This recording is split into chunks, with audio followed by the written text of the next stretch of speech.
TBNK Sports presents the High School Football Game of the Week on the Main Event Channel.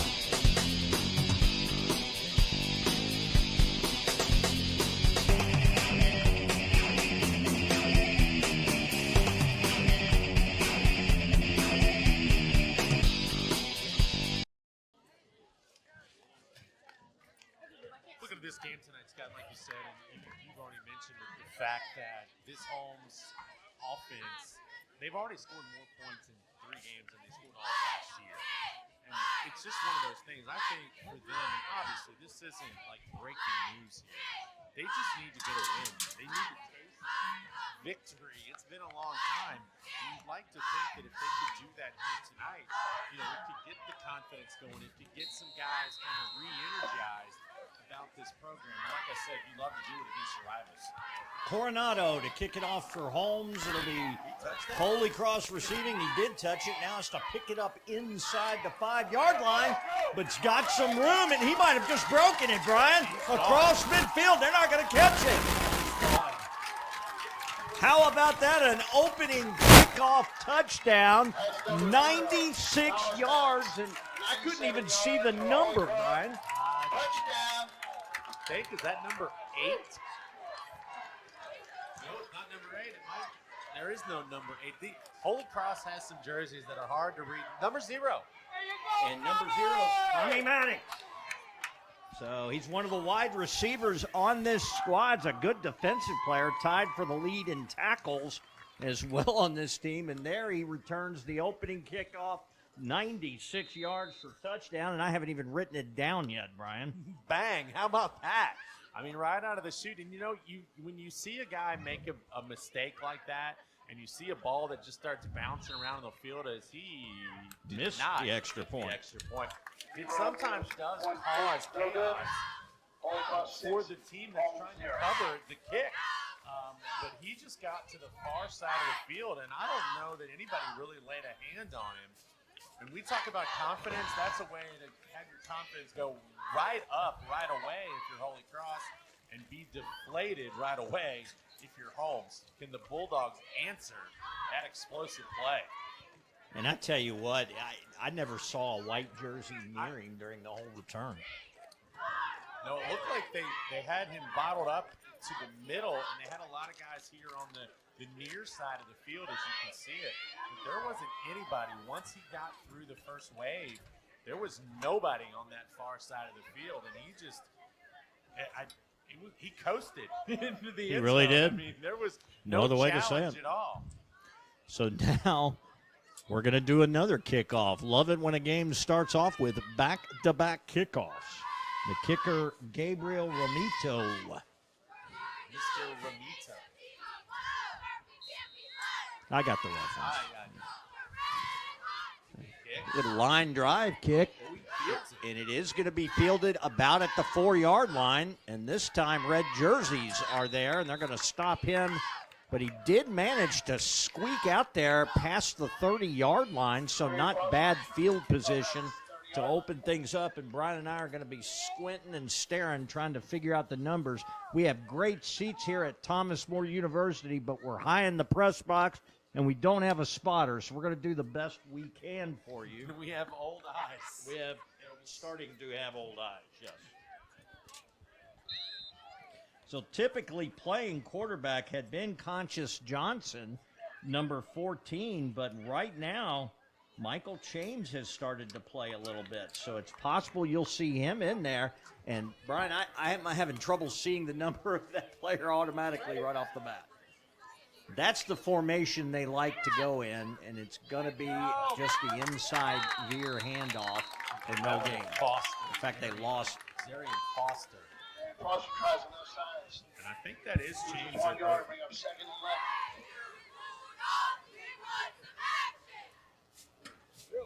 See at the quarterback. Actually, they've got Johnson. Johnson's starting at quarterback right now. Stop me by Jason. He wears 14. loss of 2 on the play. It'll be about 2nd and 12. Yeah, James came in and his numbers, his week last week against Greene County, 5 of 6 passing, 37 yards and touchdown. You provide a little spark. So the same T formation, they'll run that motion, do a little misdirection. He gets by the first wave, but still in the backfield, is brought down in a big, big way, and that was, it looked like, do we have number 10 there? We do not. So that's our first missed number of the game, unless it was 13, but I saw 10, I thought, Brian. Could have been number 30, who's right here, which would have been Jason Rizzleman. Either way, good tackle if that was Rizzleman. Yeah. And he got him way in the backfield to the Tried 29. to run misdirection, but the Holy Cross defenders were not fooled and were right there to eat him up. Well, that's a dangerous ball. Just a little pass along the side, and he broke free momentarily, crosses the 30 to the 33. It's going to be well short of the first down, and a punting situation right off the bat as Holmes goes 3 and out. James caught the ball, but it was a dangerous pass. It could have easily been picked off. That's a throw you have to make right now, where that linebacker or DB can just step in there, catch it, and there's nobody between you and the blue end zone if you make that catch. So, as you said, a 3 and out, and the Indians get it right back after the long touchdown run on the opening kickoff. See if they can cover the punt a little better. It's a good snap, and it's going to be a short kick. It's not even going to get to the midfield line, and it's going to go out of bounds at the far sideline at about the 47-yard line, Brian, and that's going to be great field position for Holy Cross to start their first set of downs in their second possession. Should mention Holmes, new head coach this season. Holmes, 44-yard line. They are trying to start something new. Jonathan Hopkins takes over as the head coach, and just trying to re-energize the program, trying to get, I think, more kids involved, and again, just trying to get a win in whatever way you possibly can, just to get the program back where it was. I mean, this Holmes program is a proud program. You look back at the history of this high school, and it is, definitely was one of the teams who didn't want to go play, whether it was football, basketball, and they'd love to get back there. Nice run on first down. It's going to be right near the marker. And that looked like Charles Oglesby, number 32, and it's a gain of 9.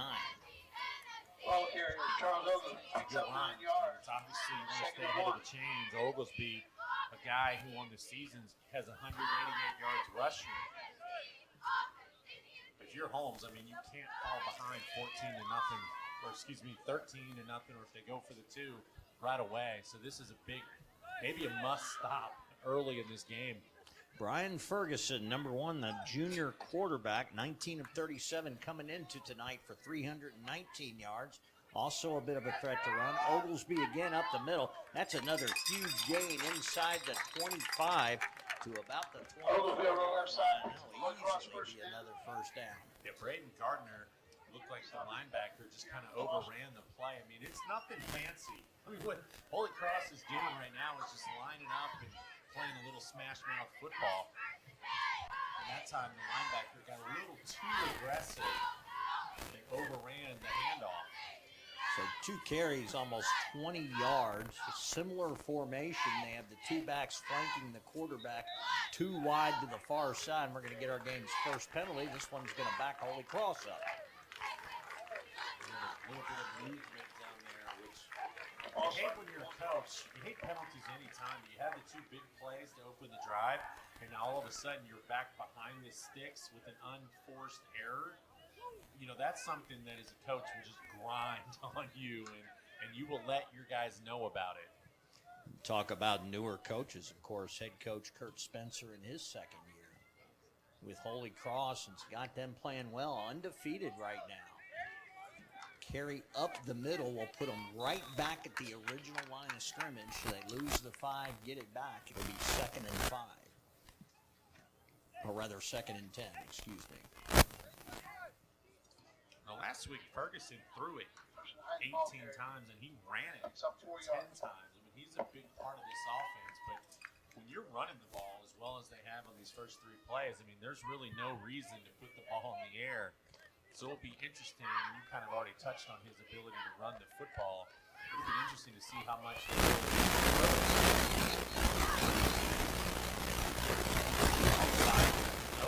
Offense had a player lined up in the neutral zone.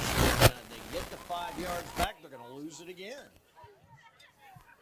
Wow. Now, that's an unusual call. You don't see that very often. I mean, and it's one of those, and it's not picking on the young man who did it, but you can see the ball. And that's where the coach will tell you, young man, You're picking on him a little. you can look at the ball and see where you're lined up. Well, and I think the point there is just no excuse for that on Right. offense. You got to get stuff strapped on and ready to go. So now back to the 31. It is a passing situation. Ferguson had all day. Now is flushed out of the pocket. Now he's in trouble as he makes a nice little hesitation move and gets around the right corner for positive yards inside the 25. Overall, it's not going to be a big game, but I tell you what, he looked like he was going to get stopped in the backfield. Holmes looked like they had 5 guys in the area to try to bring him down. And he just used his legs to get outside and, like you said, get back to the line of scrimmage. So basically put the ball at the 25. It's going to be 3rd and about 9. Is coming onto the field with the play is Ferguson. One of the few teams we see huddle up. I think they run a little quarterback draw here. If they're going to give it to Oglesby, he's lined up deep. And he's in the shotgun, which most teams are in. Thornberry and Johnson are your receivers to the left. Keep an eye on them. Bad snap. He has to pick it up and run now for his life. And he runs right into the waiting arms of the Holmes defender. I'm not sure what the play was. That was just an emergency right there. He did the right thing, picked it up and took off, but he ended up losing about a yard on the play. Yeah, I think that was just I'm running because I have to, like you said, and you called that right. He was running for his life. Looks like they're going for it. It's going to be 4th and a long 10. And you would think logic says you're throwing it. But you have a quarterback who does have the ability to run it. Showed some wheels on that last play. And he's going to take a 2-step drop, and they're going to find the out at the sideline, but it's incomplete. That looked like Xavier Thornberry. Had he brought it in, he had a good chance at the first down, but it'll go as a turnover on down. Well, good stand by by Holmes, aided by Holy Cross mistakes. But when they had to make a couple of big plays, they were able to do so there at the end. And he would have been awful close to the sticks. You know, you tell the receiver you run to the sticks. Yep. And he might have been a little bit short. It would have been interesting had he caught it to see if he would have been able to get there. But nevertheless, Bulldogs escape right there and get it back, trying to tie this thing up halfway through the first quarter. So they will start 75 yards from pay dirt. 6:19 to play first quarter. 6-0 our score. Holy Cross does it on the opening kickoff, but gets stuffed right there, thanks in part to a pair of penalties. And I don't know what that was. It looked like he was trying to throw it to a little sideline pass on the near side, and then the ball took off downfield. Nobody was there. Yeah, I don't know if there was a miscommunication. I think he did the right thing. I mean, he realized that his receiver on the outside was covered, but he had a receiver who kind of stopped on the route. Lucky that's not intercepted almost. But you're right, he kind of threw it to a spot. So that'll bring up 2nd and 10. Little offset in this package. Man coming in motion. High snap, and that's going to be the sweeper on the play. That looked like 22 Devin Dunaway, who started to factor into the offense a little more. But no place to go there, and he loses the ball. That play again a little bit slow in developing. And the snap not good. Stop by Garrett Credit. But give credit again. They try to run these plays with misdirection. And so far, the Holy Cross defense is well up to the task. So important. And you're right. You have a bad snap, and it just messes the. You see that at any level. I mean, that's not just a high school thing. You see that at the college level, the pro level. I mean, that center exchange, especially when you're in the shotgun, as much as these teams are, it's so critical. There's another high snap. He did get the inside handoff away, and I don't think there's any gain on that play either. That was Foster. It was just a quick little 55 play person trying to get right up the middle, and there was nowhere to go to. And the Bulldogs are going to be forced to punt it away again. Hopefully, for their sake, they're looking for a better punt than they had the last time. Holy Cross been up to the task so far defensively, you think? Two different series of downs, 3 and outs both times. The defense looks like it's prepared every time for everything they do. Plus, they're getting a lot of penetration into the offensive backfield. I almost think at some point tonight, will Holmes try to run some kind of trick play? They've got a few in that bag. Not a bad snap, a little high, almost got blocked. He really angled it.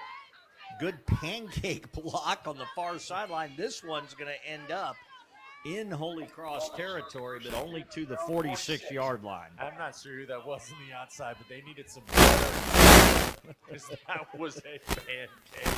Oh, my. But it looked like the Holy Cross player was on top. It should be. Yeah. For the return, and it was perfectly legal. Yeah, he drilled him.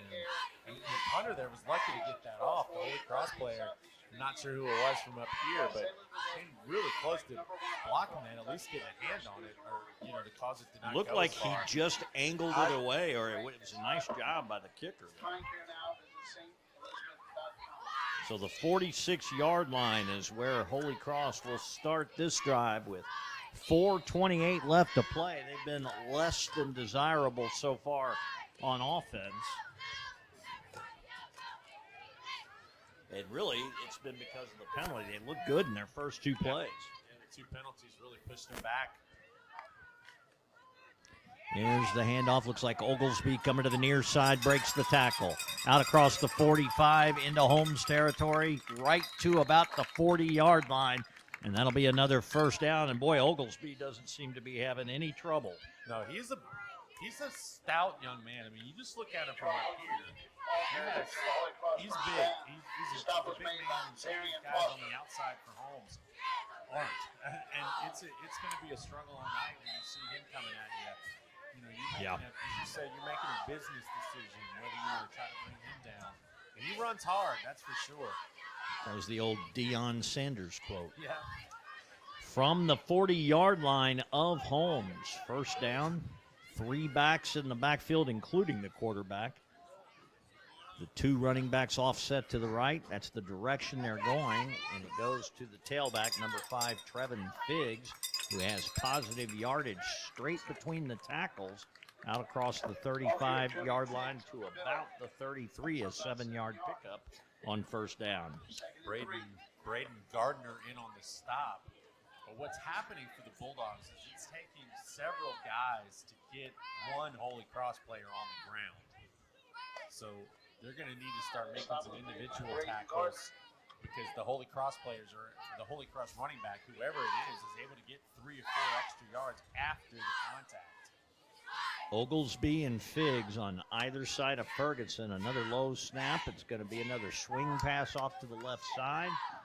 It is caught, and I believe that was Braylon Thornberry. Positive yardage, but was he short? Nope, they're going to say first down. Right after the forward progress.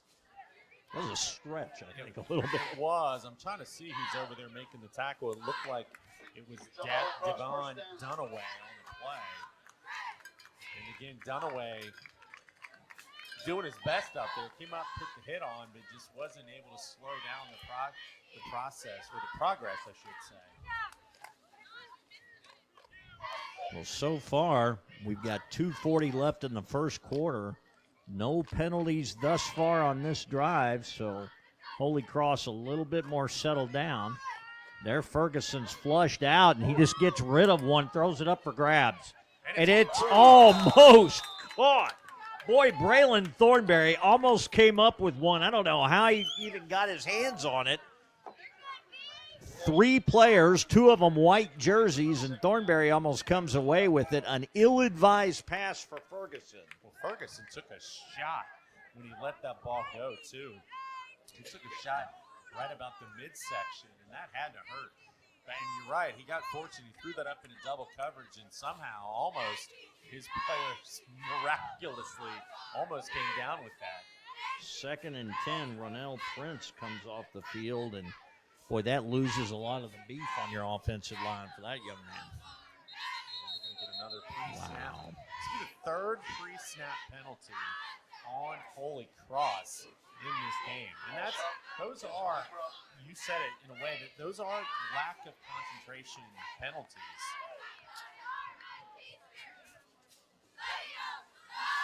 And they're just, they're drive killers. Yep. You know, you're in 2nd and 10. Okay, now it's 2nd and 15. And you saw what happened on their previous drive. They're moving the ball well. Penalties gets them out of the rhythm, gets them slowed down. Gives the defense a chance to kind of catch their breath when you get things sorted out. Not sure what the discussion is about here. Somebody's coming off the field. Nope. Well, that's Oglesby getting a drink. I kind of believe they want him in the formation, though, as he gets a drink, comes right back.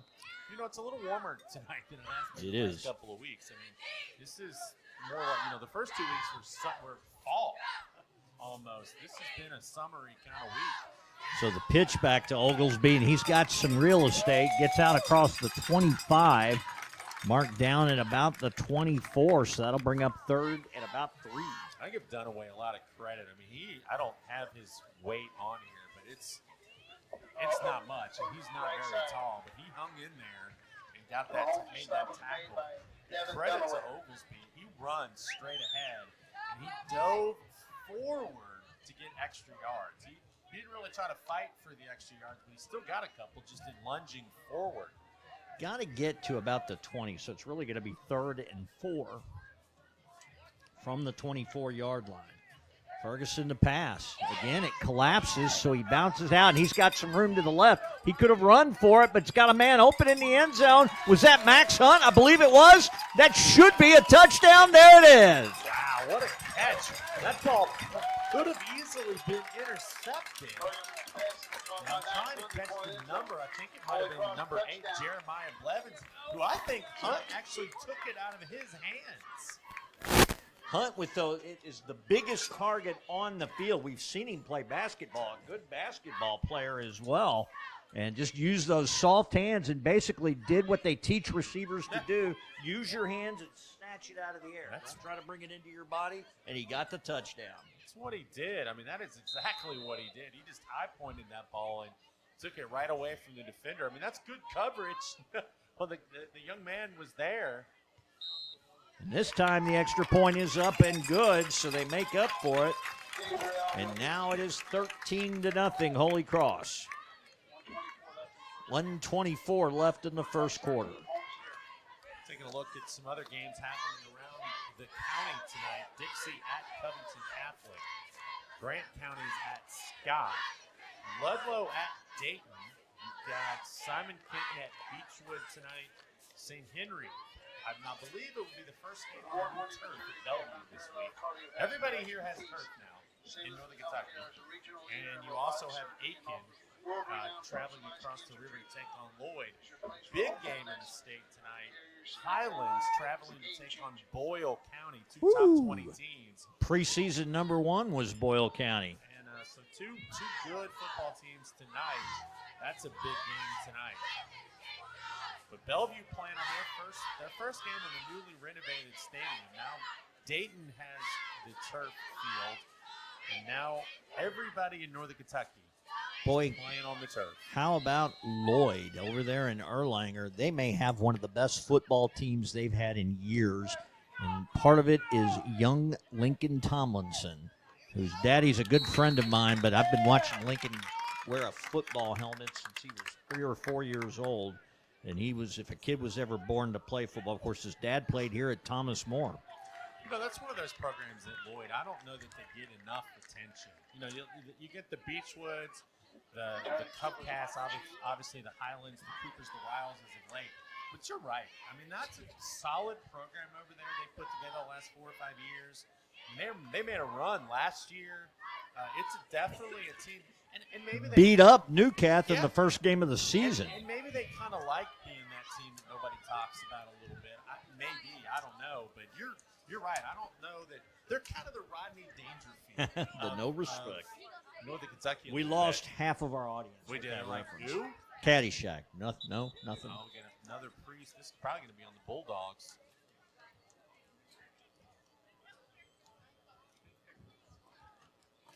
No indication yet, but yep. Start.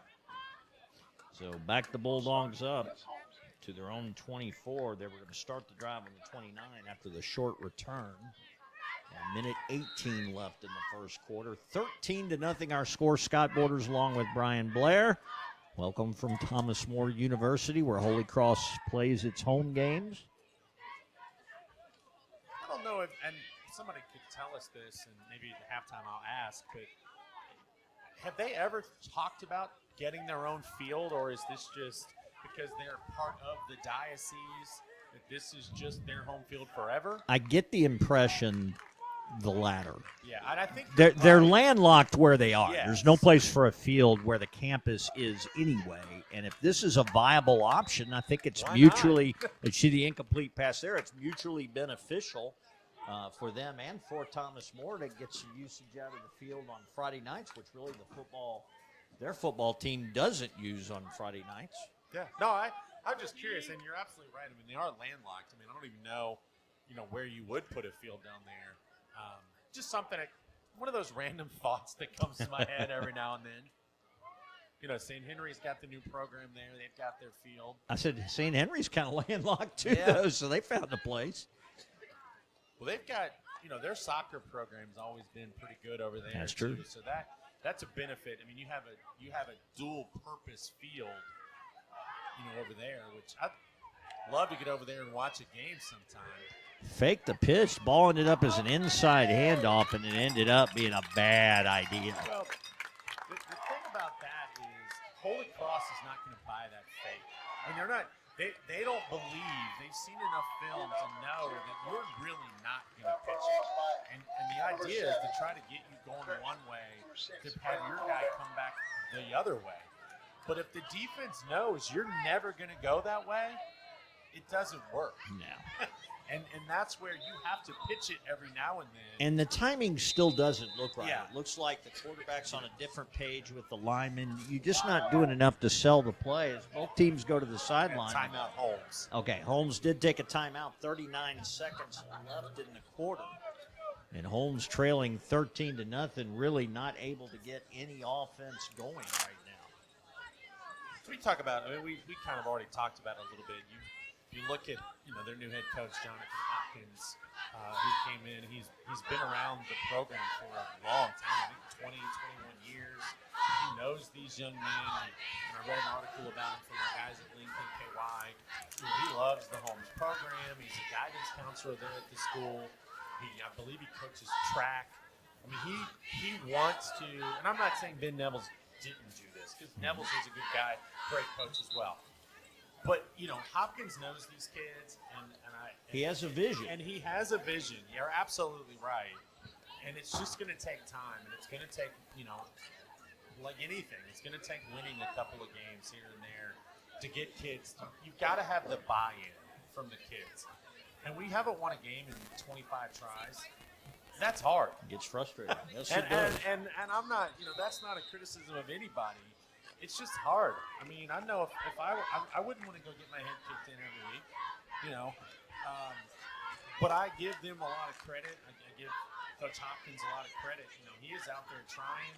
This team's already played better than it did last year. I mean, the record doesn't show it, but, they're a little more competitive. A late player to the field now finally getting back. They are set what I thought was going to be a punt. Looks like it's going to be a short snap, or are they? No, it's only third down. So I'm sitting here thinking we're punting, but I forgot the penalty. So this is going to be a third down play. And for Holy Cross, this is their first 3-0 start in school And history. another penalty. Yeah, that's something. As long as we've watched them, that's something that, I wouldn't have that guessed Bruce that. Kozerski could never do either, and he had some good Holy Cross teams. Yeah, I read that also this week from our guys at LinkedIn KY. I give them a lot of credit. They helped me with a lot of game prep. But I would never have thought that. When I read that, I was like, wow, I was surprised by that. So now that backs them up again to about the 17-yard line. They won a state championship in 2011. And I guess they lost their opener. Well, here's a reverse. They got the speedster on the outside, but he was met by a speedster and dropped immediately. Dustin Wilson came all the way from his linebacking position, and he got Dunaway on the ground. Looked like Dunaway had some open field for a moment. Closed down for the 20-yard line. So now you're going to have to punt. You don't have to do this until the quarter ends, so there's no reason to even snap this ball. And I think they're going to hold off now with 3 seconds left in the quarter. So we're going to have one quarter done, and Holy Cross makes its impact felt here in the first quarter, taking the opening kickoff 96 yards for the touchdown. And then on their second possession, they failed in that possession. It took them their third possession where they actually still had a short field from their own 43 and marched right into the touchdown. It was a 24-yard pass to Max Hunt from Brian Ferguson, and Holy Cross leads 13-0. So I got to ask you, it's our weekly chance to recap the Dallas Cowboys. This week in Dallas Cowboy history. What about your boys playing in the Giants this week? I would love to say I was pleased at the outcome last week, and I wasn't. I never like to lose. Moral victories. I tell you one thing, it just makes me want to praise more and more Jalen Hurts as being a phenomenal quarterback. I cannot say enough good about him. Plus, if anybody doesn't know, very class-packed young man, strong Christian young man. Just a lot good to say. It's hard to hate the Eagles right now because I really do like Jalen Hurts. That said, Dallas did some good things defensively in the second half and gave themselves a chance to win. And you have CeeDee Lamb dropping 2 balls that he never drops. So, he's done enough good for Dallas. You're not going to keep him in the doghouse long, but he's going to be thinking about that. Well, you probably saw this when they got back from the game. Like the next morning, he was out there on the judge machine catching passes. And that's kind of how he's wired, and that's good. And I think there's a good opportunity to get healthy and play against the Giants team. They have dominated for about a 5-year period. And so that's something for Dallas. They need to get a win next week. Of course, Parsons looking awful good for Green Bay.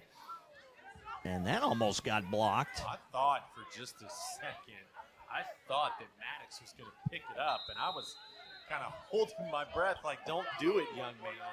I know what you're thinking. I'm going to pick this up and take this in, but wisely, because it was in front of his own bench, he let that Somebody's go. letting him know that, too, from the bench, I'm sure. I think the Cowboys, they probably should have won the Eagles game. But, yeah, you get – and there's never an easy week in the NFL, right? But you're going home. It'll be interesting to see the reaction that Jerry Jones gets in the owner's box. Yep. But I think that it's a game you probably should win.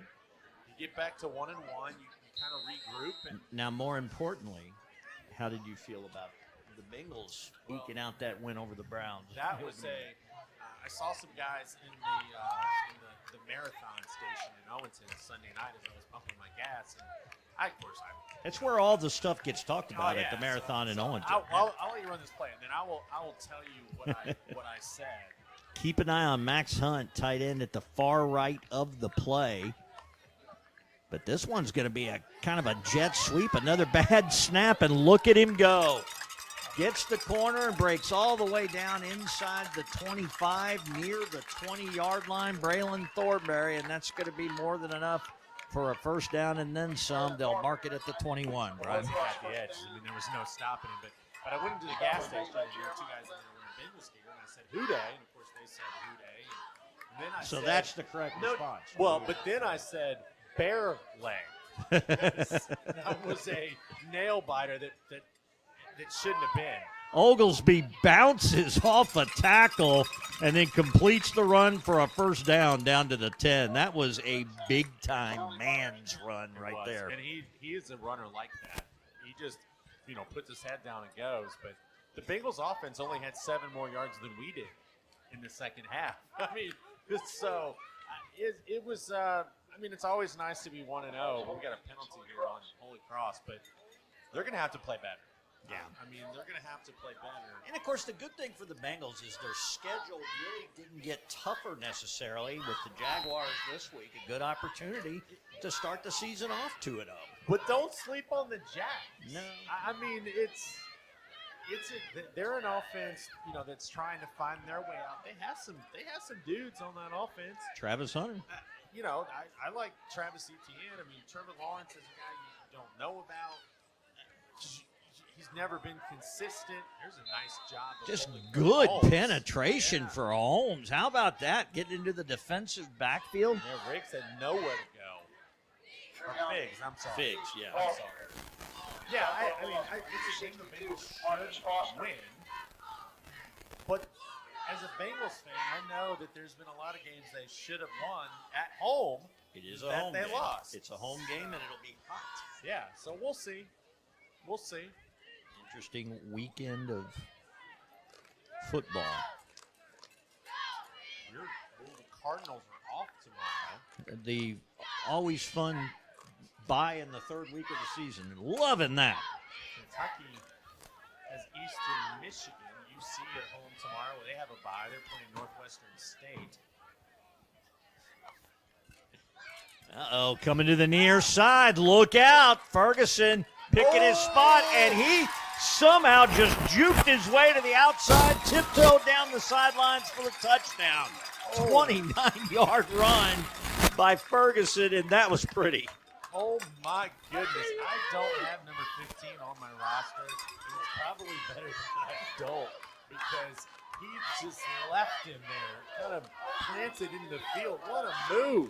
He slowed down, did a little juke, got everybody leaning. He did a little this and a little that, and he was gone. Wow. Big play as they were deep behind the lines, or behind the flags and the chains. Behind the chains. Thank you. It's one of those. The sticks. Way to help me, Brian. The chains. That's what I need you for. The hurdles. The chains.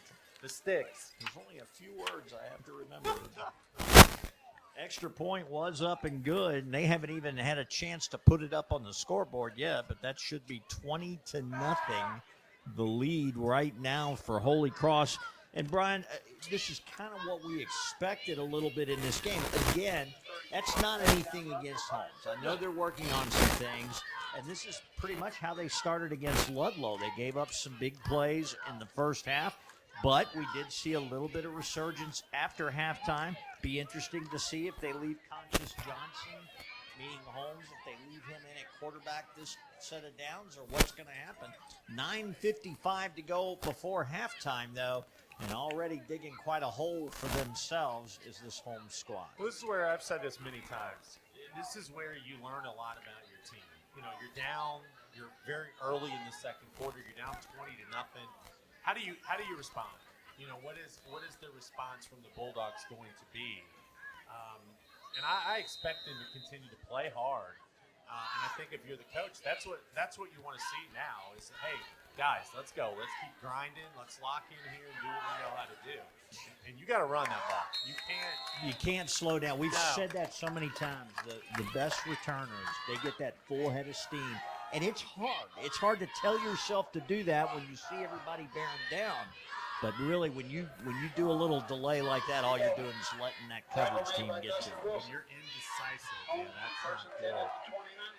I tell you, I have never had more respect for any players on a football field than the punt return guys, especially in the NFL. Anybody who watches the NFL, those guys do not want to call fair catch. And they will, I'm telling you, they will run it in some situations where you're just shaking your head, still make a clean catch, and still make a move a lot of times. Or just take a huge hit. You can hear those guys coming down the field field. On this turf kind of field, I mean, you can hear that stomp, thump, thump, thump, and you know what they're coming to do. And, yeah, I think the courage, the guts, the stupidity to sometimes to stand in there and catch it. Oh, my goodness, yeah, that is a crazy thing. And, yeah, you give them a lot of credit. I don't know what the – 12 men on the field Okay. against Holy Cross. You see the referee was there counting, and I did a quick count, and that's exactly what it was. So brings the ball up to the 34. They got to make the 39, so makes it a 1st and 5. I applaud the NFL. I like the new kickoff rule. You're seeing more and more kickoff returns. Well, they were right to say, oh, he's hit as he throws, caught, complete for the 1st down, still on his feet, and that was number 9. And unfortunately, I don't have it, or was it 0? Nope, it's 9, and I don't have a 9, but I think we're going to have a hold. Right? A hold out here on the outside. I think James was the one who's going to get called for it. Or maybe it's going to go against Holy Cross. Let's see. Well, it was way back in the offensive backfield, and I mean, he took a shot getting rid of that Holy ball. Cross. So that'll be tacked on to the end of the play. Yeah, the quarterback did take a shot. Best penetration into enemy territory of the evening for the Bulldogs. That brings it all the way to the 33-yard line. Now, this is where you have to take advantage. You have to make a play or two here. They made a nice play, got the help of the penalty. Now you've got to close this thing off. Now it is James back. I like this, and James is back, and then there's a bad snap. And now it's loose and picked up by Holy Cross. Wow. That is the last thing you want to happen. Exactly. I mean, there was nothing James could do on that play. No. I mean, that's just a careless snap. It's over the head of James. And the Holy Cross player did a nice job right there of falling down on the ball and not trying to get up and go. Tyson Oliver is the one that recovered it and didn't really give James a chance. He was back there right now. It kind of stopped. You know, the ball just kind of dead stopped right where it was. And James, he just couldn't turn around and get to it. So again, after getting some big yardage via the penalty and a couple of nice offensive plays, Holmes shoots themselves in the foot and now turn the ball over. It'll be Holy Cross from their own 45. Fake the inside handoff, and he's got room now. Ferguson cuts it to the outside after another hesitation move. And boy, if he had had more room, he gets it down to about the 21-yard line. He faked me out. He's I got thought some he handed moves. it off. He's got some moves. And one thing I like about him, Brian, they're going to mark it back on the 23. He takes no time to go from 0 to top speed. He really is there quickly. And I kind of liked that time. And some people might say, you're being soft, but I like how he just got out of bounds. Yeah. He didn't take the hit. Didn't have to. You know you're an important part of this offense. Don't take an unnecessary hit. Yeah, remember, this is a team that carries 22 players. Swing pass, that's a live ball, and that should be Holmes' ball depending on how they mark it. Nope, he's going to call an incomplete pass. It was The pass is behind the line of scrimmage, but that doesn't matter. right. What matters is, and I'm telling you, that was as close as one gets. Still threw it forward-ish. I mean, it was barely. It's one of those you have to use the lasers to measure. Well, the NFL has the first down lasers now. I mean, it's almost About like, time, too. almost Yeah. like tennis, where you don't have line judges. The computer calls it out, which, again, is not a terrible thing. Boy, I tell you, the snaps for both teams are trouble, but somehow Ferguson squeaks out of that one. He's going to end up making a nice gain inside the 15, close to a first down, and that was all singular effort right there. He had no blockers. He did not, but once he got past the original 3 guys who had come through the line after the fumble, there was nobody there. I mean, it was just all athleticism, and he's about a yard short. You look at Ferguson's not a big guy at all, but I tell you, he's quite the athlete. Tough kid. 3rd and 1, 8.5 to play before halftime.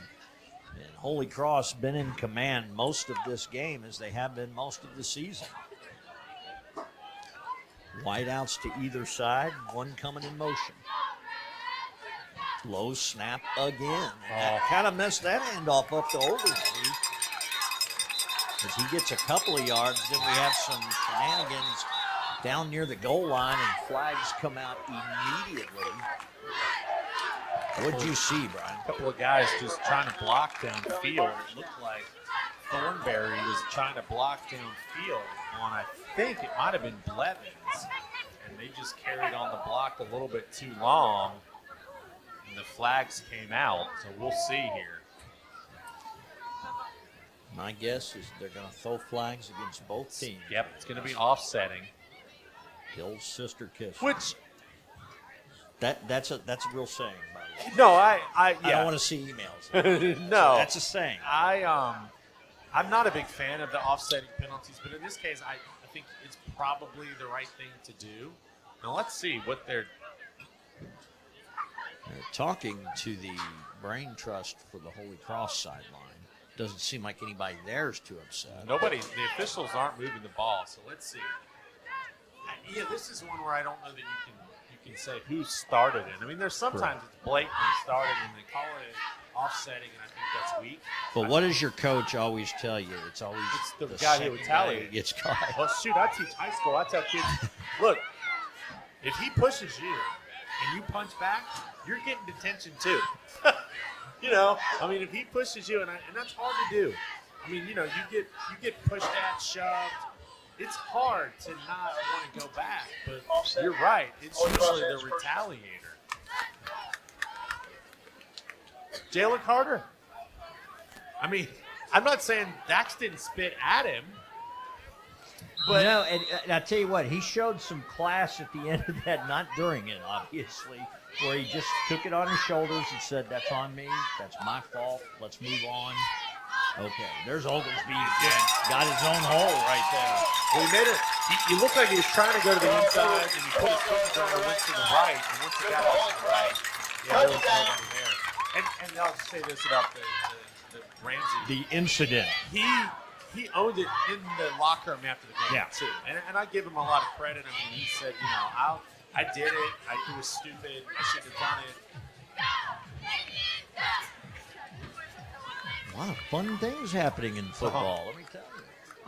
Of course, a game the other night with the Commanders and the Packers. And for the Commanders having as good a season in the NFC Championship last year with a quarterback who seemingly nobody's figured out, they didn't do too badly against him, did they? No, that Packers defense. I was listening to a little national talk radio on my drive up here this evening. And, you know, it's 2 weeks into the season. And I did not know this, but they said the Packers were the fifth-ranked defense a year ago. And he said Herm Edwards was on. He said everybody who thinks of the Packers always think offense. Yep. He said the defense is pretty good. Now you just added Micah Parsons.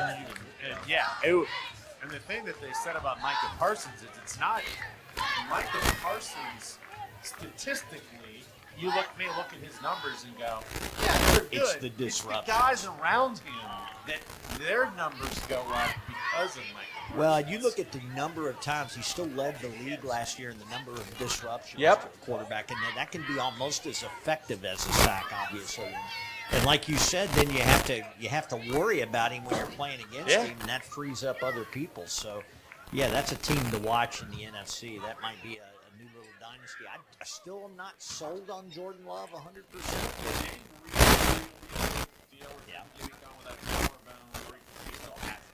It's broken. Going. He's a big part of their offense. They have a ton of weapons. Yep. And Lambeau, it's a tough place to play. They were pretty solid in their first 2 weeks of the season. There's a better kick that's going to get into the end zone, it looks like. 27-0. Holy Cross has taken charge from the beginning. One good drive here in the second quarter for Holmes, and it's stymied by a bad snap. We've seen a few of those in this game with 7:54 left to play. And his time in the second quarter has kind of slowed down with the changing of possessions and the penalties. But it's still 27-0. We're going towards a running clock in this game, Brian. We are, and it's surprising to me, and and this will tell you about the tradition that Holmes football has had over the last, many years. When you look at the series between these two teams, Holmes has won 4 straight. They lead this series 14-5. And I was kind of surprised by it. In fact, Holy Cross hasn't won a game in this series since 2016. So you look at the success they're having tonight, but I think it also says what Holmes was, and I keep going back to that. That's the goal, is to try to bring them back, and it's going to be a slow process. Nice play. Oh, blown up, and that's going to be a fumble. Still loose. And it's a touchdown. I mean, he blew him up. He is still down. That was just a straight stunt up the middle. I did not even see who recovered the fumble. I don't know who ended up with it. It was over on the far side, and it looked like I honestly thought it was down. But now just concerned about the young man for the Bulldogs. I don't know if that was Chains he was tossing it out to. The shot came up under the helmet, it looked like, and that's always kind of dangerous where your chin's exposed. I didn't think there was anything about the solid hit, and it certainly separated him from the ball. You still love seeing that in football from time to time. You just don't want any kid to get hurt in these situations. What kind of Holmes player? Am I missing that? No, okay. I thought we had a Holmes player on the Holy Cross sideline. Turns out one of the guys carrying water is probably from the freshman team. That's wearing the white jersey instead of red. It confused me for a moment. So that's a huge play, and now they'll go. Or they are going to. I was like you, but it wouldn't.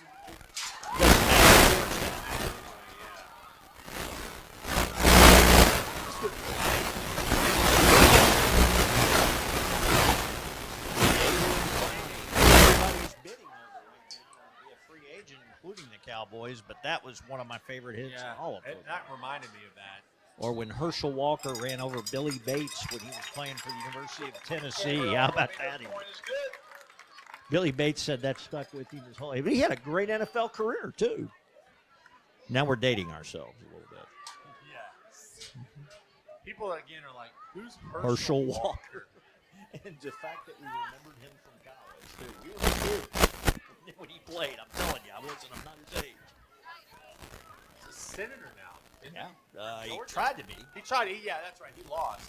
But it was a good race. I remember it was very close. One of the best all-around running backs I've ever seen. Just the perfect model with the size and the speed. And that's the thing. And had a solid NFL career. People forget he played in the USFL a couple of years. You talk about running backs like that, and just for local purpose. I mean, Sean Alexander. Yeah. Was that big? That same exact kind of build. Ran like Herschel Walker. Probably watched Herschel Walker. He was just one of those guys. Boone County legend. And, Herschel Walker was just a beast. Now these running backs are, I don't think he did. The running backs have gotten smaller, it seems like. It does. They're going for the speed backs. And Yeah. it's the way the running back position has evolved, where it continues to evolve. And now there's really no team with just that premier running back. Now you got Saquon Barkley, you got some things like that. But really most teams have a tandem of running backs, if not 3 sometimes. And it becomes an important position.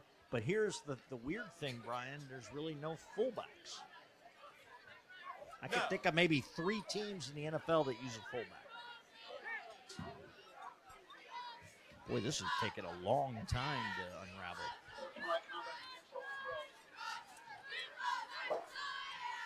A legal substitution, maybe. They're marching that off against Holy Cross. 7:44. It seems like the clock has been stuck there. Well, from their own 35, Holmes has it.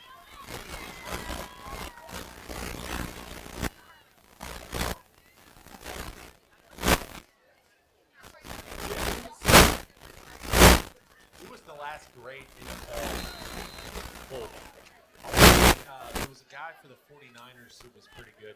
Moose Johnston. Moose, come on. Daryl Johnston, Moose. Yeah, he was a guy. I think the 49ers They did. They had a very good one. And for years they had him in the running back, and now they're both their names escape me, and they were fantastic. I'll think of it. One of us will think of it. One of us will think of it. We'll get there. Another dangerous snap. This time the pass goes on a slant, and what a move! And then a fumble at the end of the play, but picked up by Holmes. Woo! Well, another Oglesby lowered the boom that time from behind. Devin Dunaway forced the fumble. Maybe the smallest man on the field with a spin move after he caught it, though. Wow. Paid the price. O.J. Simpson, you might know who he is. I've heard of him. Used to say, never spin. He played football? Yeah, his coaches told him never to spin because you don't know what you're spinning into. So he made a career without spinning. And you know what? I'm not taking the low hanging fruit. No, I'm not either. We're talking football. I'm thinking it.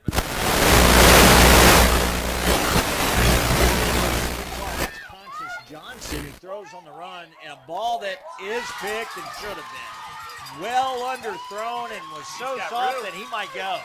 One man to beat gets pushed out of bounds. 42-yard line. Great play by Adrian DeBryan. I'm not sure how to say his last name, but saving tackle. He was the last line of defense. It's one of those where you're trying to throw it across your body. Hey, going the wrong way. Going to the left, you're trying to throw it. You did have a guy in single coverage who had a step. So the one thing you couldn't do is underthrow it. In fact, he had time to set. I thought he could have run. And he could have run as well. But it was time of Rizzleman of tipping it kind of to himself. Heads up play right there. Now, Holy Cross a chance to get this to a running clock. Short field at the 48 of Holmes, 6:48 to go first half. When you look at Conscious Johnson, I mean, I believe he's a sophomore, and they're trying to just get him some good arm, but he doesn't throw strength-wise. Game time, everything speeds up, and you just have to be ready for it. Nice inside ear there. There's a lot of things you can do in practice against your guys sometimes that you can't do in a game. Correct. Stop was made by DeMarcus Foster. And the other thing is especially 3 weeks into the season, which is hard to believe this is already week 4, but you get stuff on film. There's a good look. Boy, Ferguson, I tell you, and I think he and Hunt were on different pages because Hunt clearly wanted to go inside. He did. And the ball would have let him out, but a perfect spiral, nice-looking ball right there from Ferguson. But I think you start getting things on tape and you start developing tendencies that people can see and catch on to. You talked about Jalen Hurts a little bit ago. When you look at, come on, seriously, I'm not saying Brian Ferguson is Jalen Hurts, but he wears number 1, and he's got that gritty, spunky ability to run at any time, and doesn't have throw. I'm telling you, I've said it before, every time I saw him in college and thought he played for a great team, and then he transferred, played for a good team, but I never thought he was going to be an NFL quarterback. It shows you, I don't always know. I mean, you can't always tell. And he has been just another recipient of a perfect system. As you see, a nice completion right there inside the 30. But another guy who came into a great situation in Philadelphia where he's been able to evolve with that young team, and then all of a sudden you pick up a guy like Saquon Barkley, and now you got defenses. There's 2 guys you have to put a spy on nearly every play. Kind of crazy to think that he was on the same college team with Tua. Yeah. And you look at where those 2 careers have gone, and Tua probably, when it's all said and done, will be a little bit unfairly judged because of the injuries. And that's still I'm one that would say Tua, retire, bro. I would too. But you look at Tua's career.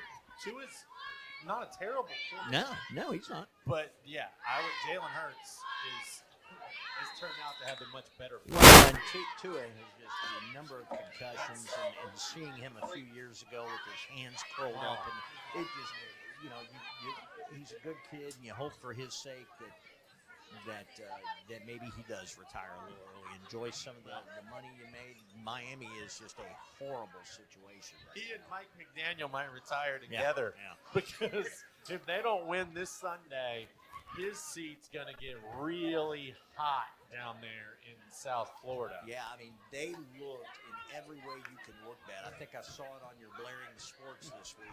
Yeah. It was pathetic. It was I had my good, my bad, and my mid. Yeah. And they were the bad, and they were real bad. I mean, they made Daniel Jones look like an MVP. And you know, Daniel Jones, maybe he has a great year. Yeah. And I think Daniel Jones has been in the league long enough. You kind of know what you get with him now. You know he's going to be inconsistent. He's going to throw the big interception sometimes. But the guy also very athletic and does have a good arm. I mean, he's somebody that can win a few games for you. Kind of a Baker Mayfield type, probably not even on that level yet, where Baker Mayfield has some outstanding games, then he'll turn around the next week, and you don't know what happened to him. Yeah. There's one down the left side, and that's just the Ball's out. It did pop out, but I think we're going to say it's down. That is the essence of north-south football right there, and that's what you get with Oglesby. He's just going to look for a seat and go north and south. Like I said earlier in this game, he has some big legs. I mean, you look at the young man; he's well put together, and he is. Yeah. He's got that running back look that you see at the next. I'm not saying he will or won't, but you look at some of the guys that we've seen this year that play running back. Most high schools look for speed, not necessarily the ability to bounce off tackles. When you look at the Holmes backfield defensively, like I said, a lot of guys having to make a lot of tough decisions about coming up there. Right there, trying the to guy hit who him. actually had him wrapped up from behind. He's strong. He's hurt. The young man is holding on to his arm, I think. Well, no, he's coming out. Number 60 right there came up to try to make a play. Thomas Burr. Mitchell. What he got, his wrist, his shoulder, but Oglesby was the one who delivered the blow. Pass to the left sideline. There's Hunt, and that's another tough man to tackle. And it looks like he got in. And they're going to mark him short. No. They now say touchdown. Boy, The official on the far side is the they are marking it short. Yeah. You're right. The official on the far side never called touchdown, and the other official came over and had immediately put his hands up and put them right back down. Yeah, because I think that this official here on the near side who was right on the play knew that he wasn't in. Now they're going to give it. That's not the guy I would have chose. Biggs gets the touchdown, and good for him. And it was an easy touchdown, but I kind of think the goal line, Oglesby's right there. Hey, you know what? He's Now it doesn't matter at this point. But that's a play that would have been reviewed at any other level, and it would have taken 20 minutes to decide was it a touchdown or not. And good for them. Kind of the nice thing in high school, isn't it? And that's where I was going with that. It's kind of nice that he just says, nope, he was down. Let's run in the next play. Extra point attempt. Now it's 40-0. That will initiate a running clock. I'm not sure they do it in the first half, right? I never can remember from year to year. We always forget the point. I guarantee you 40 is it, but yeah, I don't know if they end up 36. It always stops during touchdown. Yes. We do. A big, big night for Holy Cross so far. They're letting everybody get into the act, and I'm kind of glad we got a chance to see them tonight. This has been one of the best Holy Cross teams on the field so far, and it looks like no matter what happens tonight, they're going to walk out of here 4-0 tonight, and that's, you're getting towards the halfway point of the season almost, and you're undefeated. That's got to feel pretty good for Kirk Spencer. When you look back at a season ago, they're going to be 4-1 after tonight. They were 1-4 this time last year and had only scored 23 points.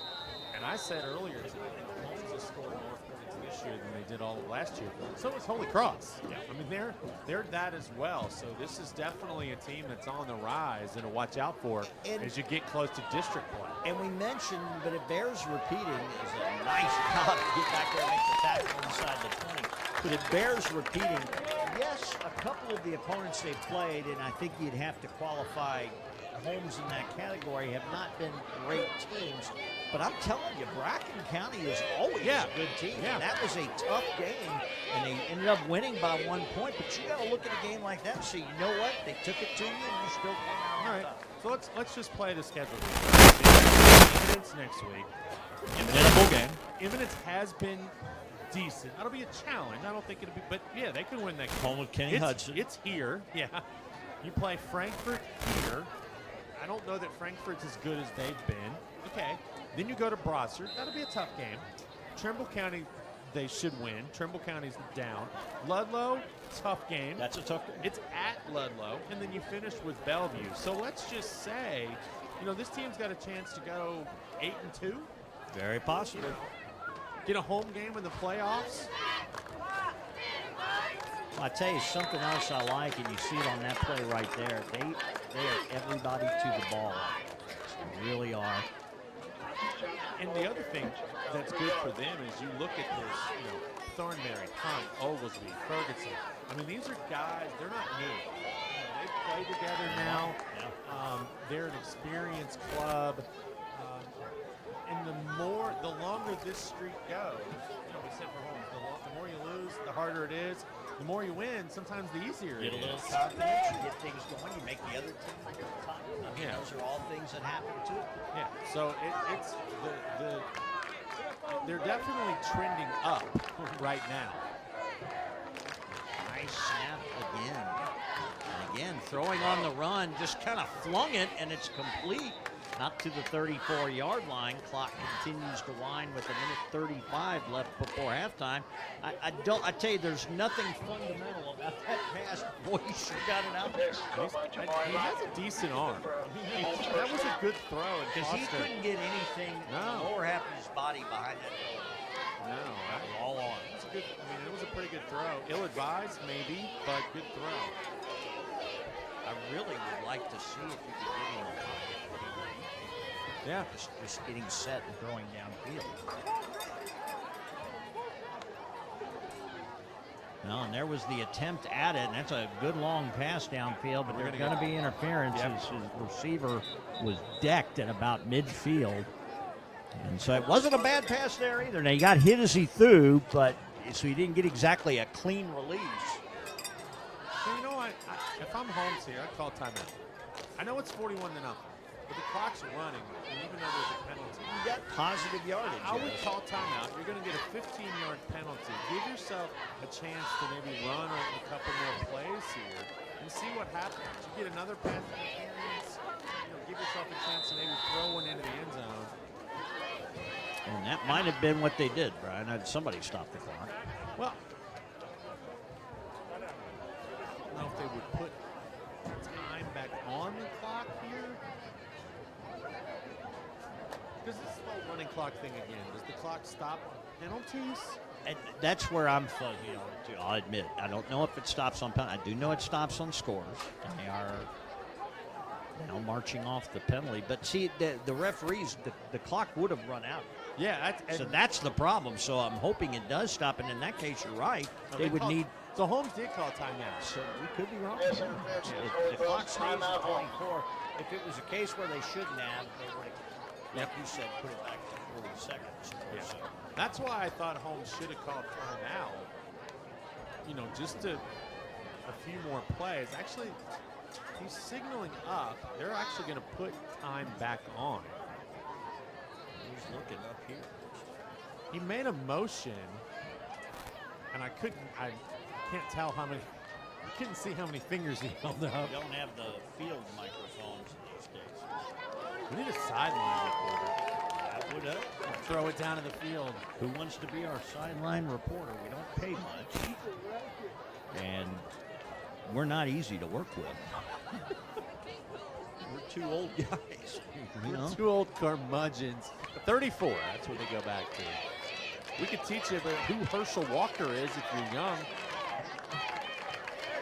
We might even We're be going able to dig get on, deeper, don't worry. We might even be able to get on these devices they call phones and look up. I think it's called YouTube. We're still trying to figure it out. Actually, I'm on TikTok, man. I'm Yeah, getting there. Hey, we're there.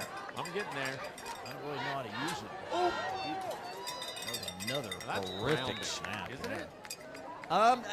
You could say that, but he did have a receiver in the area. I mean, he didn't know he did. Yeah, now I think they're just going to let the time run out.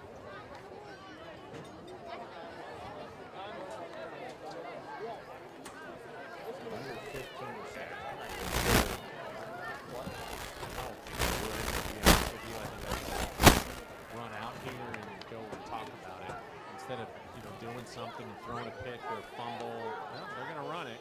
One more play. They do pass in the middle of the field. It's a decent gain out to the 45, short of the first down, but all that's moot. I will say this before we go to half, real quick. I am curious, though, why they don't spread it out and throw it more. Interesting. We could talk more about that in the second half. We'll carry that over. We're going to take a break. It's halftime, 41-0 our score. Holy Cross over Holmes. We'll be back in a few minutes.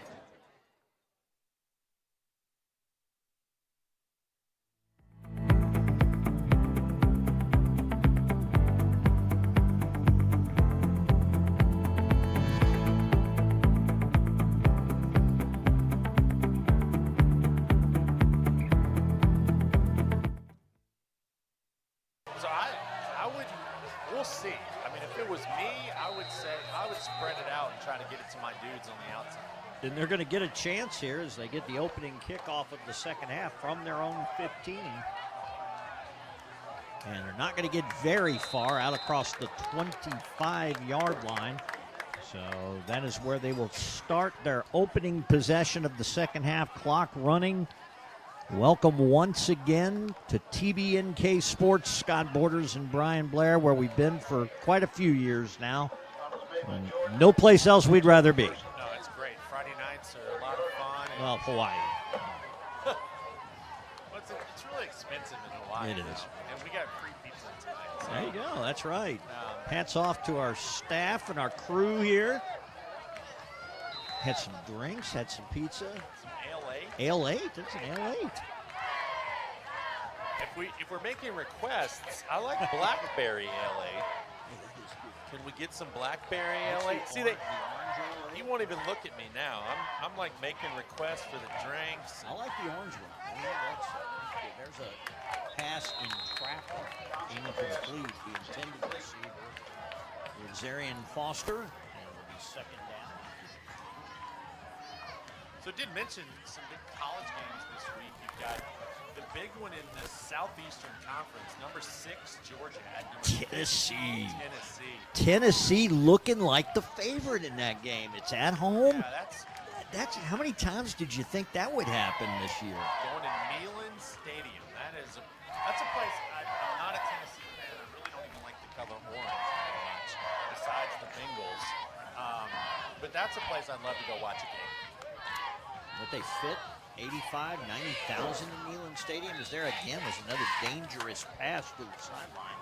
Incomplete, and boy, it looks like Holmes just kind of went through the motions right now. They are, and it's hard not to. And this is where you can coach up guys, but this is a player. This is where as a player you have to say, I don't care what the score is. Gotcha. Because the thing about that in a football game, you start to play like that, the other team's not. Correct. You can take some shots, when you start to do that. Is there a place though? And I'm talking about, we go back to Neyland Stadium for a second. There's not many places in the SEC where I wouldn't want to go watch a game. Oh, so much tradition. Boy, there was a good open route on the slant and just did not get his receiver and had a small target. Just overthrew him. And that'll bring up fourth down. Yeah, that's one of those places. I mean, go down there in Tuscaloosa or in Alabama, Tuscaloosa, and Auburn, Georgia. Auburn has a huge field out there, and it's just, I said there's so many great places. Vanderbilt, not so much. LSU at night. LSU, boy, that place just looks intense. Clemson found that out this year. Yeah, they did. It said Death Valley. Who? We own Death Valley. South Florida at Miami. That'll be an interesting game. South Florida shocking the college football world, beating a good Florida team, and then what do they get for that? They have to turn around and play what might now be the best team in the ACC in Miami.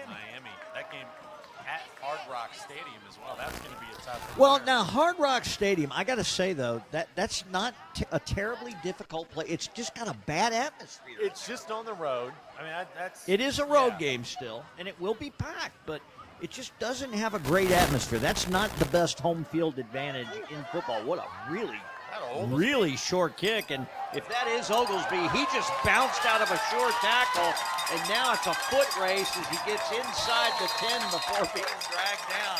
And again, he had about 3 guys off him before he broke it to the outside. 10-yard line. Holy Cross first and 10. That's one of those where as a coach, you're like, don't catch that. Oh, okay, well, all right.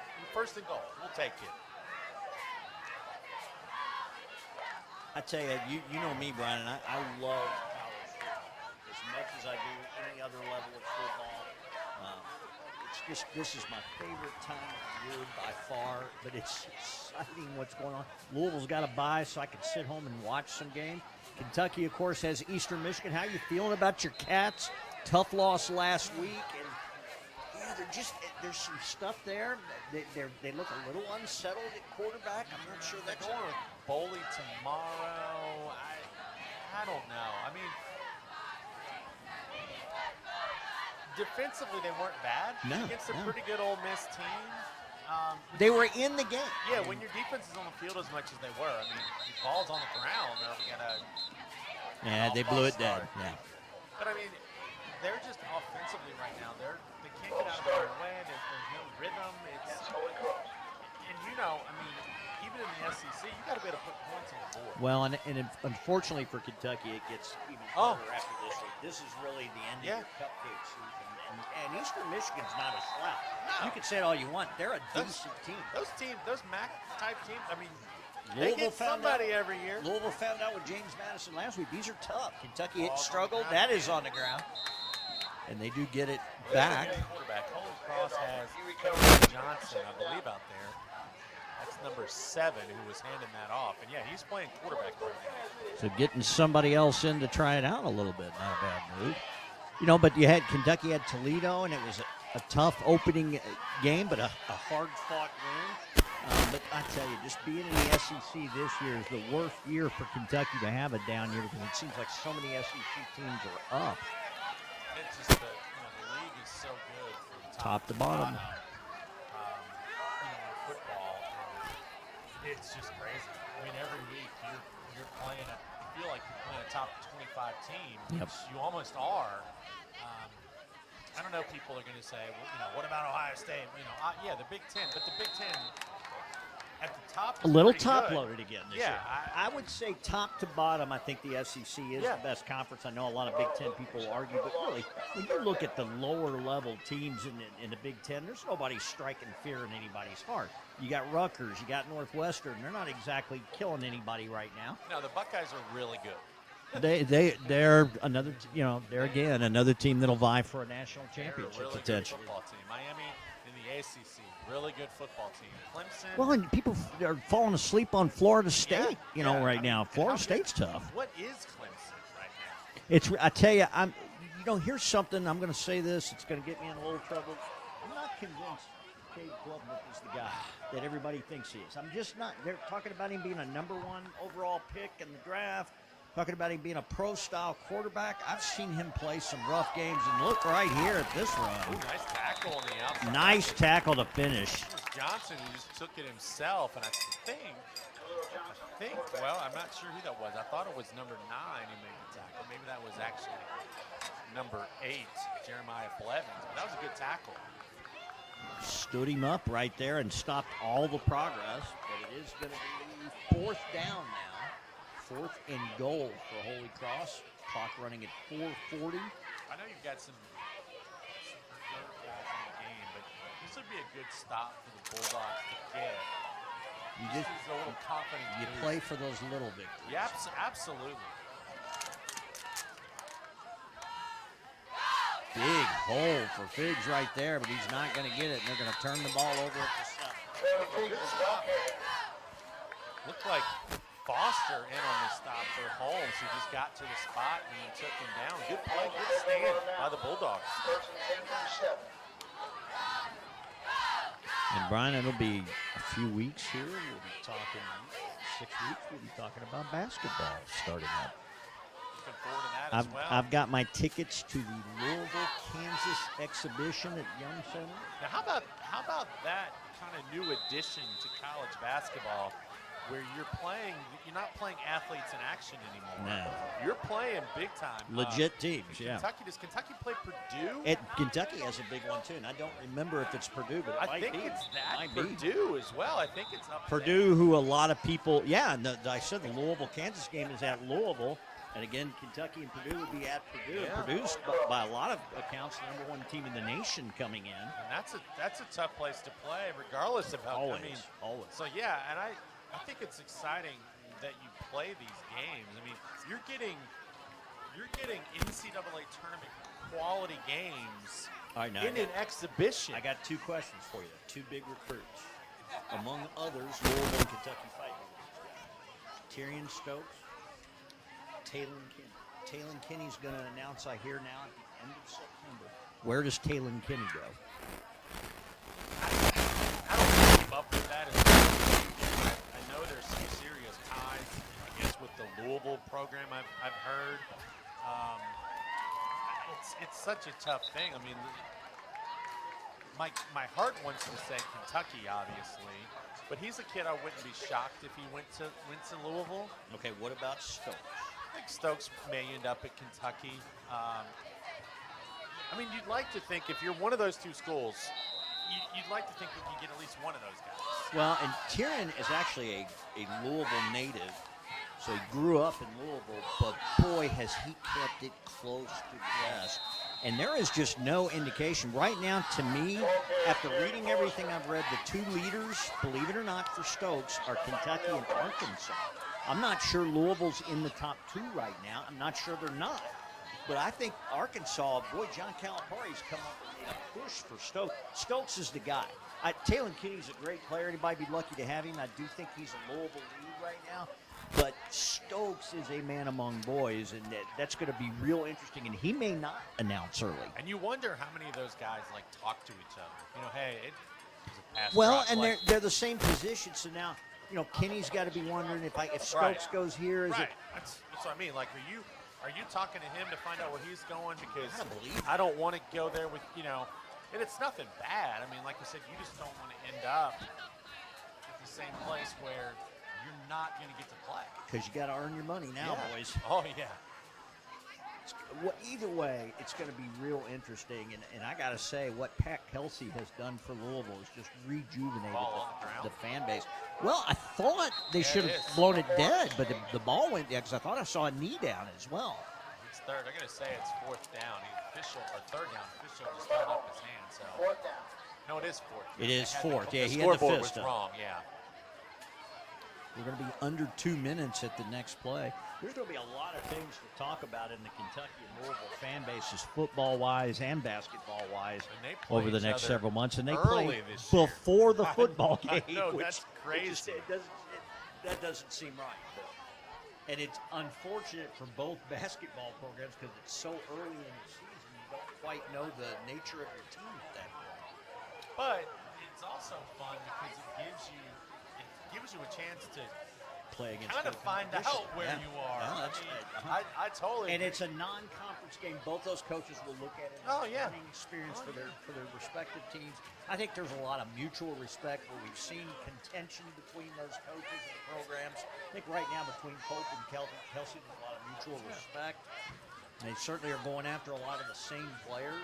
That's fun. I mean, it has made it fun That's again. what makes it fun. Punting from his own end zone. Not a bad kick from where he was, but it's going to be fielded inside the 30 and falls forward inside the 25. Flag coming in from the backfield where the punter was in that end zone. So we'll have to wait and see what that is. It does stop the clock. So there goes the stopping the clock at the penalty. 57 seconds left in the third. Yes, folks, if it seems like it's been a quick third quarter, it has been.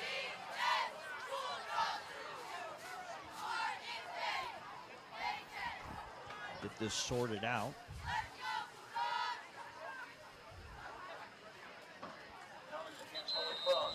And we still have a lot of high school football. We were talking at halftime about how good Beechwood is. The Tigers seem to be a great Northern Kentucky team. You always have Covington Catholic. Covington Catholic gets beat by Ryle, who turns around and gets beat by Cooper, who was beat badly in their opening game of the season. So a lot of disparity in Northern Kentucky. There may not be one great team like we thought. I think a lot of people felt like Ryle might be that team, but it was a shocker. It wasn't a shocker to see him beat Cub Cath, but to lose to Cooper. Yeah, that was interesting, and I did not see that score until Saturday morning. And when I saw that score, I was like, wow. You did a double take, didn't you? I did, actually. I was surprised by that, to see that. And, I mean, good for Cooper. I mean, and that's one of those that, again, it's a fun rivalry, and maybe that motivates Ryle to say, maybe we're not as good as we thought we were, and it gives you incentive, and maybe it re-energizes, I don't say re-energize, but it gives Cooper the boost they need to, get to where they want to go. Boone County, still some interesting football, and you look around in our own county where we cover the sports, but even into the Erlanger schools where we were talking about Lloyd High School, and I can't say enough about it. I said earlier, talked about Lincoln Tomlinson kind of being their all-everything this year, and I believe he's just a sophomore, and this is a little guy I remember running around helmet on in church, and I know his dad, John Tomlinson, who has been in charge of Erlanger Pop Warner kind of football for years now, has been the guy that you see for youth football in Erlanger, and he coaches with Lloyd's team, and they have started off undefeated in the season, but not with a limited schedule. Of course, they opened up with Newcath and Newport and drubbed both of them, and right now are looking like one of the better teams in the area. And so that's going to be interesting to see how that plays out with them. Simon Kenton and Dixie, again, maybe a little down this year. It's hard to really speculate with them because I see changes in those teams on the horizon. But I think more than that, Dixie, of course, has had 2 big losses in the first 3 weeks. Then they'll be licking their wounds about it. Of course, the one to Simon Kenton in the beginning of the season and the one last week where Beechwood came in and kind of imposed their will. Your parting gift is Cub Cath tonight. Yeah, so it gets we had talked about that during the opening game for Dixie, how tough their schedule was going to get. Which is why we said that first night was so. It really was. Simon's playing Beechwood. It's a gauntlet for both of those schools, and you got to play those teams. And, again, we always talk about with Beechwood not being one of the bigger schools, but always being one of the better schools. And they, again, are a front runner for another state championship this year. And so that's what you look at. So in the various divisions, who are your teams you're looking at? Right now, I'm not saying it's a state championship quality team, but you're going to look at this Holy Cross team as we're going into the 4th quarter now. You're going to look at this Holy Cross team and wonder how successful they can be at 1A, especially since you spend most of your time playing upper-level schools until you get to your 1A district opponents. This Holy Cross team may be challenging a little bit this year. Like we said earlier, Eminence, Frankfort, at Brossard, here against Trimble, at Ludlow, at Bellevue to close out the year. I mean, and I said it earlier, this is a team that could go 8-2. The Brossard game will be tough over there. The Ludlow game will be tough there. It's a team that could go 10.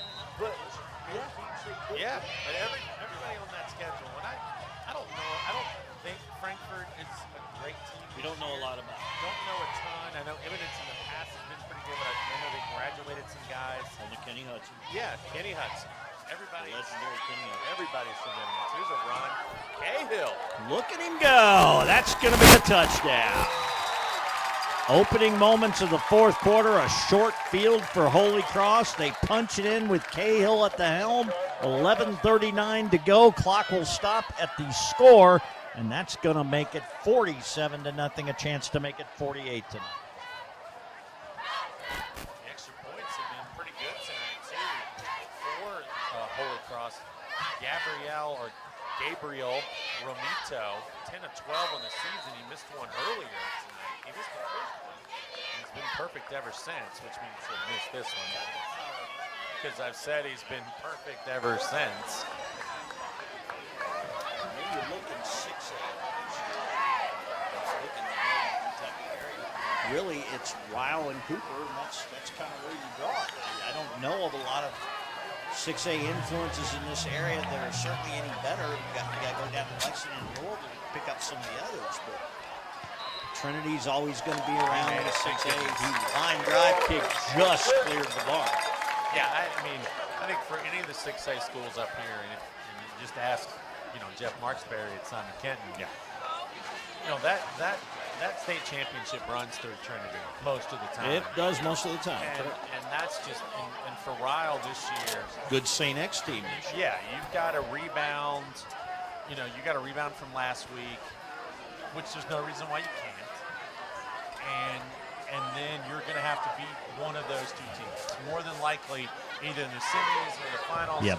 Somewhere you're going to meet up with one of those two. And that's a big hump to get over. I will say this, in the state of Kentucky, to me it's the perfect sized season to really see what your team is about without wearing them down for the playoffs. Yeah. And it's one of the best systems of getting to the state champion. You get a legit state champion, in my opinion, every year. I kind of wish college football would adopt the state of Kentucky's way of doing things, but then everybody would make them playoffs. So maybe that's not a good idea.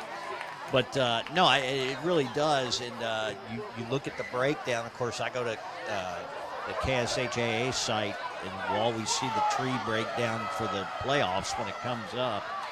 And certainly a lot of good information there, but you really got to see the paths a lot of these teams have to take just to make it to the state championship now played at Kroger Field. Shout out for just a second. I know none of them will watch it, but I'm going to do it anyway. But the Owen County girls golf team planning a big event this week. They're not watching it? No, they won't be. But they're in a big tournament this week where the top 15 teams in the state get invited.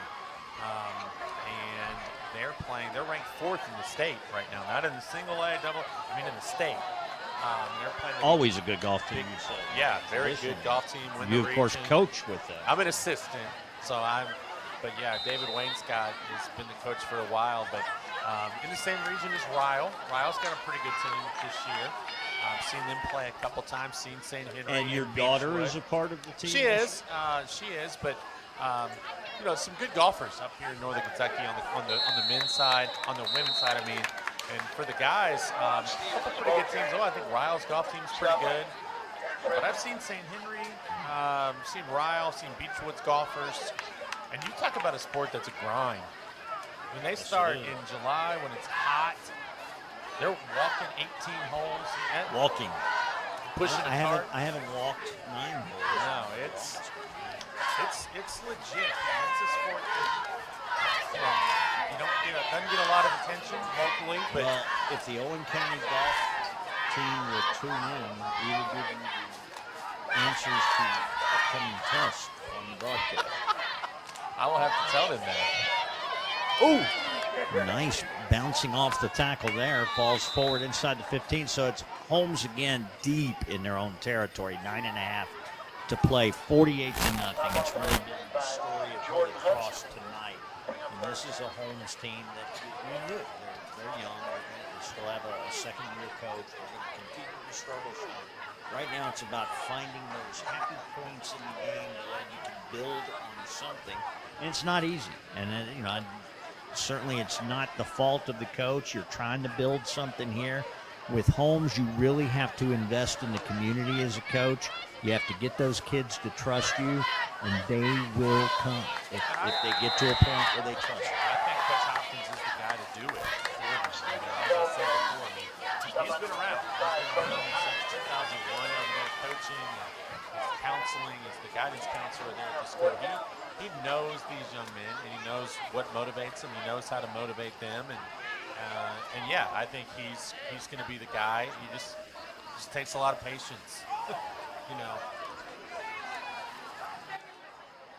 Got the beautiful field over there, Holmes. Oh, didn't get back. Nope, got it offside.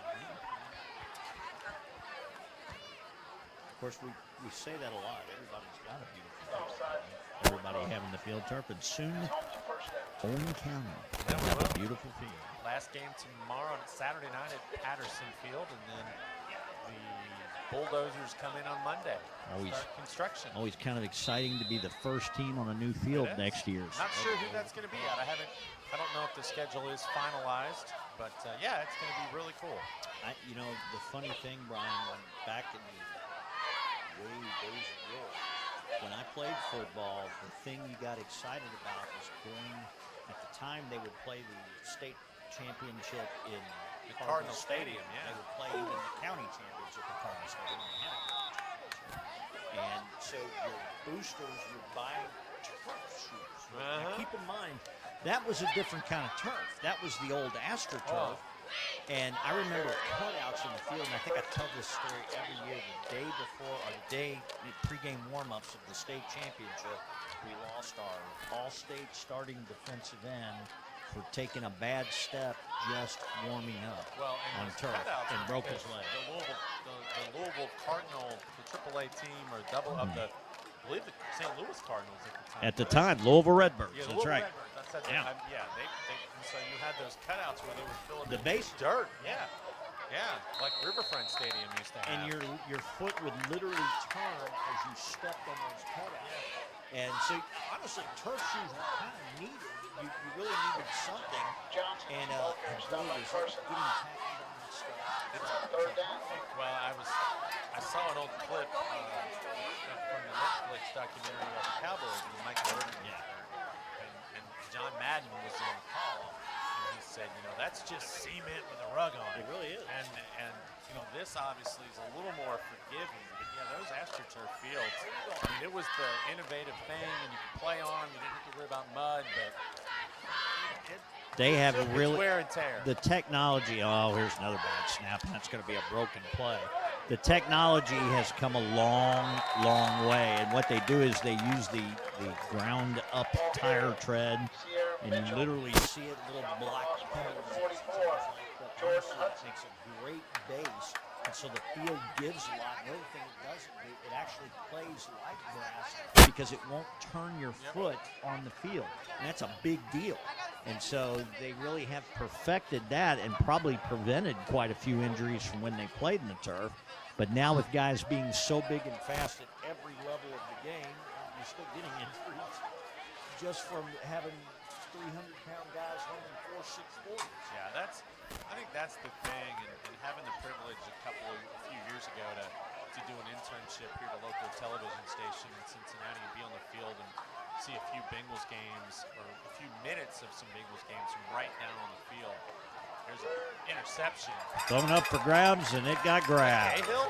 It is. It is. He's been a little bit of everything tonight, and on the return inside the 30-yard line. And so with 4:53 and the clock running, Holmes now looking to try to get half a century. You don't appreciate the speed of those offensive defensive linemen. Television, it doesn't do that justice. Every new quarterback in the league says the biggest difference from college to NFL is just the game is so much faster. And the power, there are no, you watch a game on TV, and I've said this before, you watch a game, you see it hit, you're like, oh, that's not bad. When you're standing 20 feet from it, and that collision happens, you're like, wow, that hurt, and so yeah, it's a totally different game, but they've done a lot with helmets, with the equipment. The one thing I am surprised about when I watch a lot of college and pro football is the lack of protection on the knees. Still, yeah. And in the high school game, a lot of these guys, they're wearing the knee pads. Most NFL players do not. Most NFL guys don't. They're basically wearing capri pants out there. Well, and what the knee pads will do is protect, head-on collision to the knee, the bruised kneecaps, broken patellas, those things.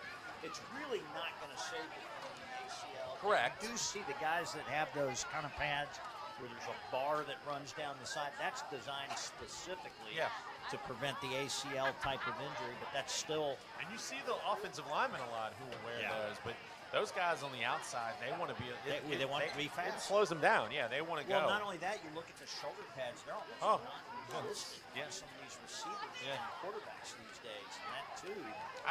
I'm just surprised you don't see more knee injuries and things than what you do, because and a lot of guys and a lot of receivers aren't even wearing they're even wearing the thigh pads that you have to wear in these high high school games.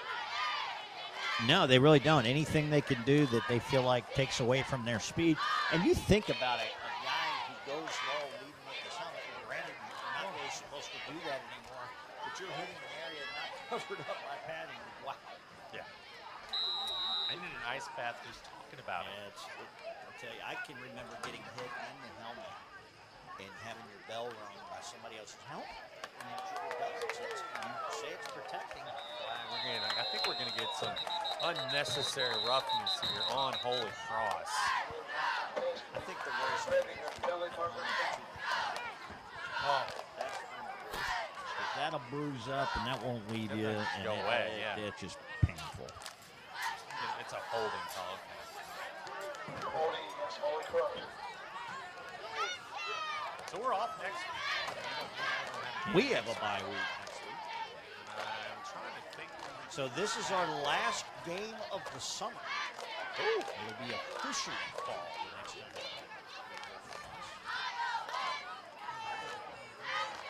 48-0. Game is long decided. So Bellevue up 21-7 in the third quarter over St. Henry. The Crusaders trying to get their first win. St. Henry was going to struggle a little bit this year. It's going to be interesting to kind of see how they progress. And here might be a touchdown as he gets to the outside, diving forward inside the 20. Holy Cross says they want that 50. Player injured on the field at about the 20-yard line to slow things down. So when we come back in 2 weeks, we'll have Dixie at Scott. Which actually may be a pretty competitive game. So that's one that I know Dixie can win. Scott's playing a little better after they had the situation at head coach in the last couple years. It's starting to settle down.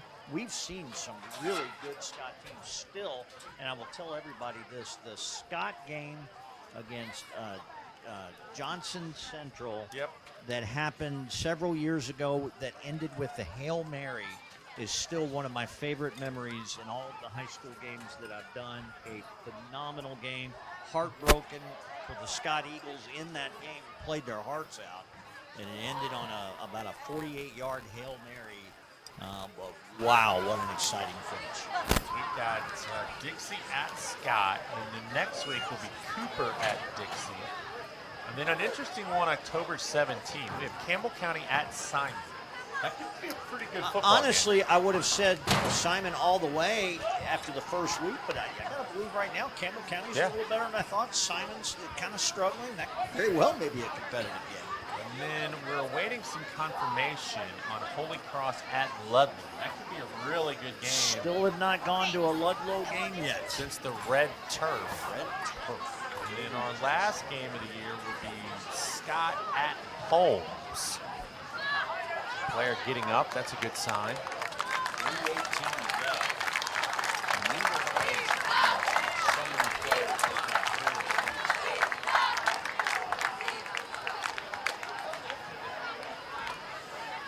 He is walking here.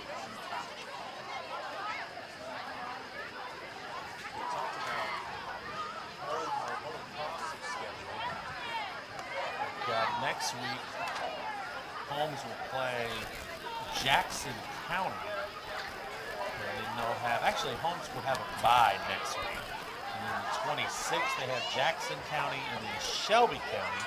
And they're on the road at Ohio County, Thomas Nelson, Lewis County, and then they finish at home against Scott. So they're going to be on the road for a big part of the end of the year. But they're not playing the district schedule this year. So That's right. They're opted out of the district schedule. I'll be honest, I don't know a whole lot about some of those teams that they're going to be playing. I'll be honest with you, Thomas Nelson, I've not even heard of. They are a new school. They have not exactly sure the six. Off the top of my head what county they're in, but I do know I haven't heard of them. 2:27 left to play. Holmes back in the red zone threat. Second down. Good pass over the left side on the slant. Almost. That would have been interesting because if that ball had been picked off, I'm trying to see who was out there. I think it was Myron Steven, if he catches that clean, that might have been a fun return right there. Boy, and that's the kind of just lift. I know you're not going to win the game, but to get that kind of lift. Yeah, that ball got deflected. He dove for it. He kind of maybe stumbled a little bit, but if he could have caught that clean, that would have been an interesting return because there was a lot of green in front of him.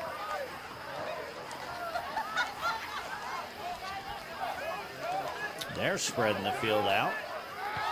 And another bad snap. We've seen them both sides of the football, so this is a broken play. Trying to get the outside's not going to make it. And that, Brian, will bring up fourth down. So Holy Cross kind of using some of their backups too, so in all fairness. They're struggling a little bit on offense here in the second half. I know this is something that we really like to punch in. We got that goal in mind. Come on, it'd be really cool in the paper tomorrow to see the 50 on the